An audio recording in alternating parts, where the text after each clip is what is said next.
Assalamualaikum warahmatullahi wabarakatuh. Bismillah, alhamdulillah, wassalatu wassalamu ala rasulillah, amma ba'd. Melanjutkan pada hadis ke-11, al-akhdhu bil yakin wal bu'du anis syubuhat, yaitu menjalani hidup berdasarkan keyakinan dan menjauhi perkara-perkara syubhat. An Abi Muhammad Al-Hasan bin Ali bin Abi Thalib sibti Rasulillah sallallahu alaihi wasallam wa raihanatihi radhiyallahu anhuma.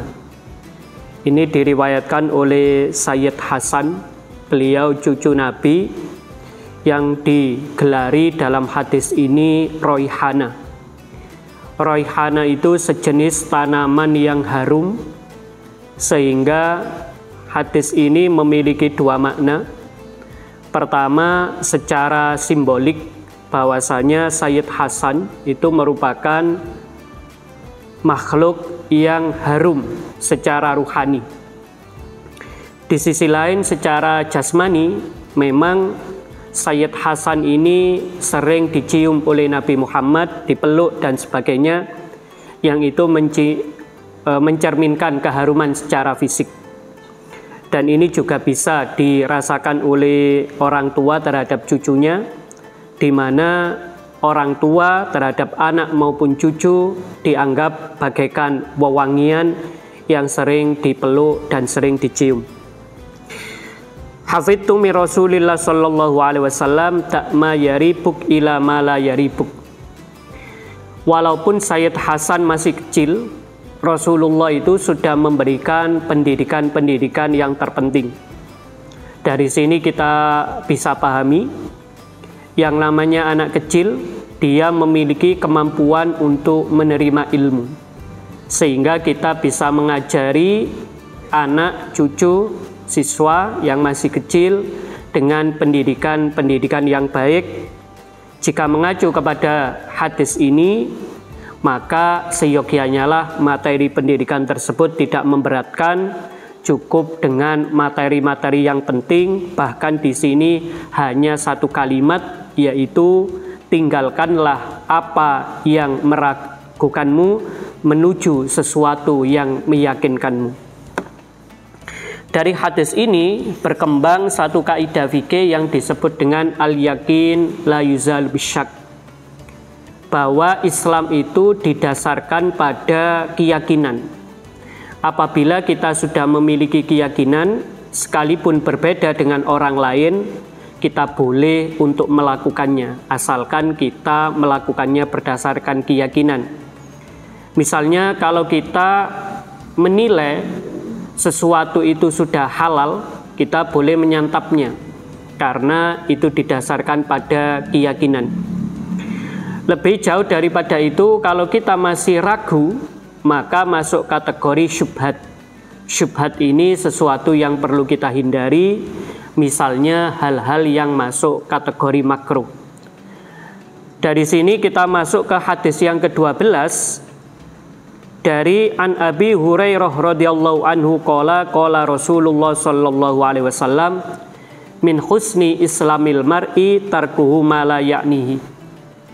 Tanda dari kualitas keberagamaan seorang muslim bisa dilihat dari sejauh mana amal perbuatannya, apakah berguna atau tidak berguna.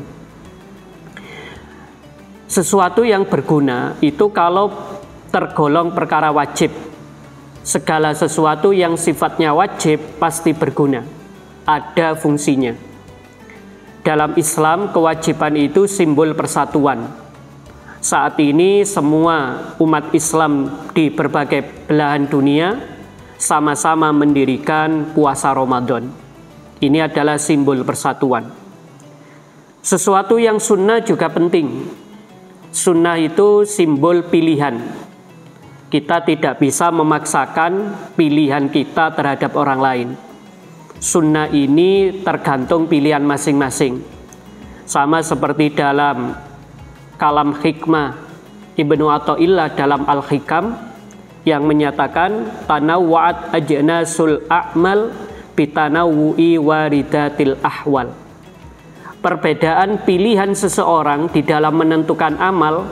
Ada yang memilih puasa sunnah, ada yang memilih sholat sunnah, ada yang memilih sedekah, ada yang memilih berbuat kesunahan-kesunahan yang lain, tergantung situasi dan kondisi masing-masing. Namun apabila perbuatan tersebut masuk kategori sunnah, maka sudah pasti tergolong sesuatu yang penting.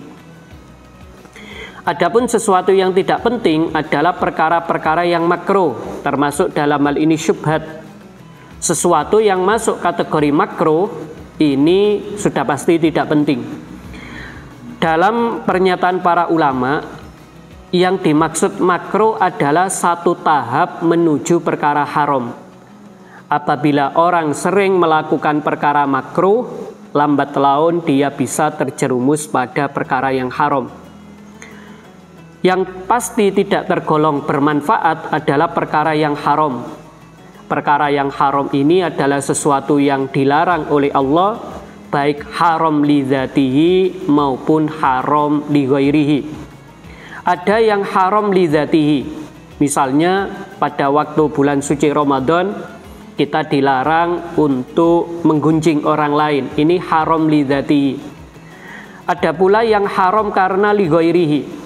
Kita buka puasa tapi mengambil harta orang lain.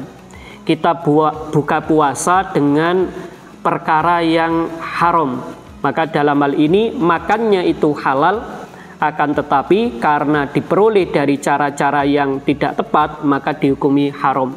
Sebagaimana apabila ada orang sholat, dia menggunakan sajadah atau pakaian gosok, ini termasuk haram li ghairihi. Adapun untuk masalah perkara mubah ini nanti dilihat.